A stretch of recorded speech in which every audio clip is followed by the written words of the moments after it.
I love you, you are a holy bike for me. You are a holy bike in my life. Oh dear. Chicken curry with egg fried rice. I'm not really all that interested in it.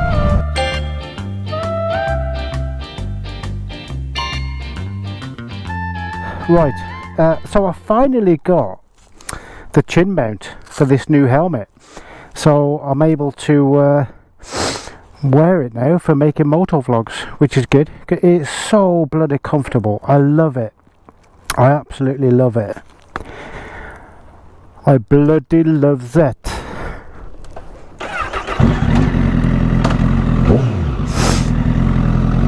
I'm bursting at the seams because I've just had, or about an hour ago, I had a chicken curry with egg fried rice and a chicken chow mein, and it was very, very nice, but I am full. So how is everyone anyway? I hope you all do well. Welcome to another episode of Under the Helmet. You stay there, Mr. Van. Anyway, right, so does this happen to anyone else? Where you go to the petrol station, you fill up your bike, or you try and fill your bike up while while sitting on a bike, and then the pump attendant tells you to get off the bike.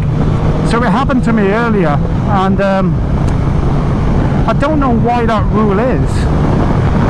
Now, I wasn't mad with the lady in the petrol station. It's not her fault. She's just following rules, and you know, she doesn't make the rules, she's just got to stick to them. But I was thinking about that. It's just an arbitrary rule. It doesn't really make any sense. I think that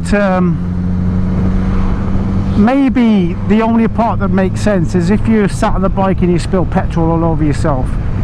I think that's the reason. Actually no, it doesn't make sense, because that can happen even if you stood next to the fucking bike. Because whether you stood next to the bike or sat on a bike, if you're spilling petrol, it's gonna fucking land on you anyway, isn't it? If the petrol spills backwards towards you. Because when you stood next to the bike filling up, you are right next to the fucking bike anyway. So it just makes no sense. So it's a stupid rule made up by stupid people. And what makes this worse is when I went to pay for the fuel, and I was nice about it. Like I wasn't rude to the lady behind the till. It's not, like I say, it's not her fault at all. But I said, look, what's the issue with me sat on the bike, you know? And she said, oh, I don't know. She said, I think it's just for like safety and security. I think she just made that fucking answer up, to be honest. She didn't know. She just didn't know. So she's enforcing a rule that she doesn't know what the reason for that rule is. And I guess there's a lot of that in the UK, right? Where people will say, oh, you shouldn't do that. Well, why? Well, you just shouldn't. It's just, it fucking winds me up. It really does.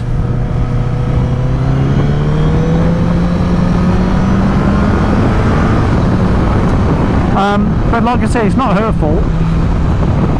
But it just made me think, like, and then, okay, so the safety part of it is just stupid anyway.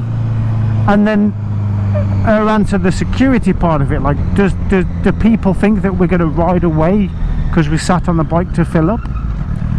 And even if we weren't sat on the bike, if we're going to ride away, we're going to ride away. There's cameras everywhere. You've got the registration. Like, fucking hell, it makes no fucking difference. It's just one of those things. It's one of those rules that people in the UK just blindly fucking follow without any understanding at all. And nobody ever fucking questions it. I mean, like, nobody that has any decision making power in that sort of thing ever questions it. You know, there's probably loads of rules and loads of laws that are still in place that actually don't need to be in place anymore, but nobody actually fucking changes them. I can't think of anything else off the top of my head really. I'll have to have a think about it, but like, you know what I mean, right? So imagine there's a rule, I don't know, you're not allowed to, I don't know, ride a bicycle on the pavement, for example. Now that's a bad example. I'm not questioning riding bikes on pavements, I'm just using that as an example. But let's say that that rule made no sense anymore. All it would take is somebody in the with the ability and the authority to make decisions like that, to say, hang on a minute, let's look at this rule, because this rule doesn't make sense anymore. Yeah, like, do you know what I mean though? Like rules that just make no sense, rules that are arbitrary and fucking stupid, but nobody gives a shit in order to challenge these things. Nobody gives a shit in order to change them, to make life just a little bit less fucking archaic. Right. Anyway, the other thing that makes this weekend shit for the weather is that I've booked a test ride on a Husqvarna Svartpilen 801. Now, I don't really know a great deal about that bike, and to be quite honest, I'm not really all that interested in it.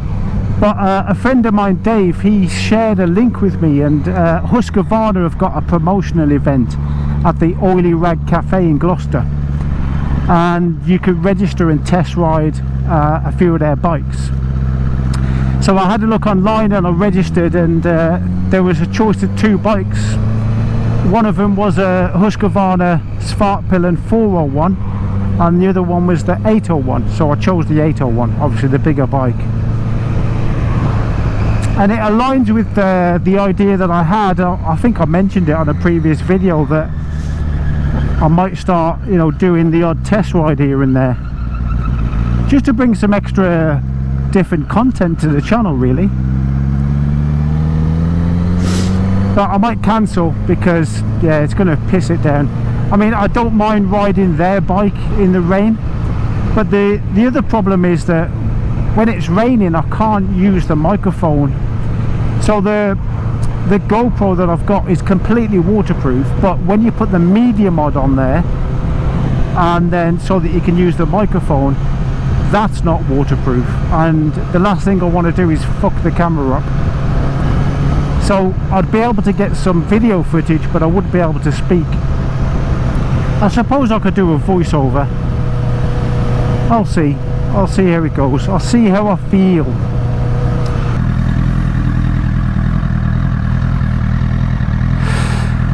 Oh dear. It is nice to get out during the week though, breaks the week up a little bit, even though I'm just staying local. But it's good to be on the bike, it's good to have the new helmet on with the camera attached to it. I did a video, I think it was last week or the week before, where I didn't yet have the chin mount and I put the camera on the side of the helmet. And with the camera on the side of the helmet, you could feel the camera pulling in the wind.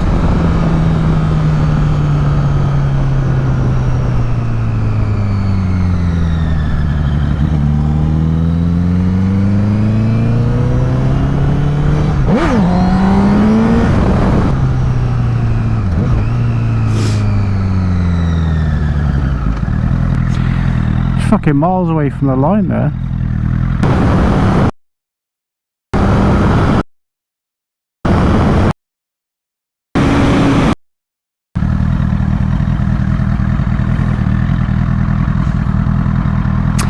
God, I fucking love this bike. I love you, you are a holy bike for me. You are a holy bike in my life.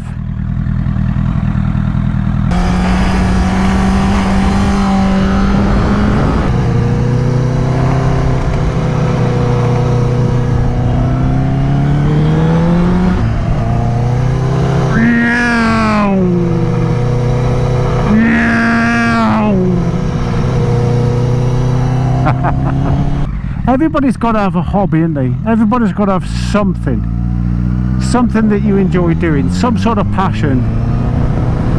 just to keep your sanity. Otherwise, life is just mundane and boring and repetitive. I do feel for people who don't have hobbies and social lives, and to be honest, for a few years I was like that. You know, I'd just go to work and come home, and then I think the most exciting, like this was for a few years, the most exciting thing that I would have all week was fucking cleaning the car. And like that in itself was a bit of a hobby. I know that sounds ridiculous, but I was into like car detailing and, you know, proper car detailing. But that was all I had for quite a few years, until I got back into bikes. And then I look back now and I think, how did I manage so many years without a bike?